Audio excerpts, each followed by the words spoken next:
Hi, thanks for coming back. So I wanted to give you a little follow-up on why I ended so abruptly yesterday down in Occidental Park in Pioneer Square. It was probably not the best idea I've ever had in my life to go down there and play.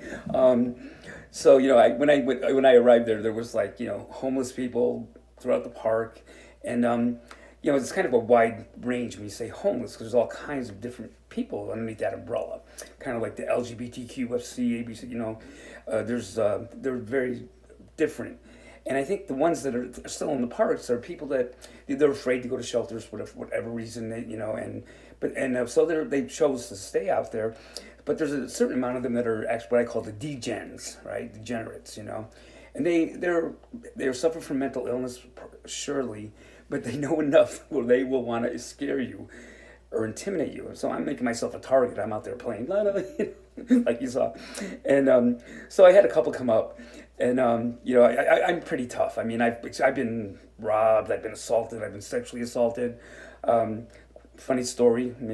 I was playing actually in almost the same spot a couple of years ago, and this junkie's like circling around me, and she's like looking at me. Then she disappeared. All of a sudden, she comes up behind me, hand between the legs, and grabs my junk. So the story is a junkie grabbed my junk. A bunch of people saw it. They go, "Should we call the cops?" I'm like, "Yeah, what are we gonna say?" A junkie grabbed my junk. I wasn't injured. After all the stuff that's happened, I haven't been injured yet. Let's hope for the best. But so with that said, yesterday kind of set a new level of craziness that I've experienced in these parks. So in the same spot, a couple different degens, as I call them, comes up. One I had to go violin lesson there or whatever, and so what I discovered now in these times that it's best to be kind to these people. They want to scare you, but they want some attention as well. So I was kind, and then the one came up to me, and she has this newspaper rolled up, and she's in my face. She goes, "Do you have a lighter?" I'm like, "No, I'm sorry, I don't have a lighter." So she kind of disappears, and so I'm playing, and all of a sudden I smell something burning, and this woman has lit this thing on fire.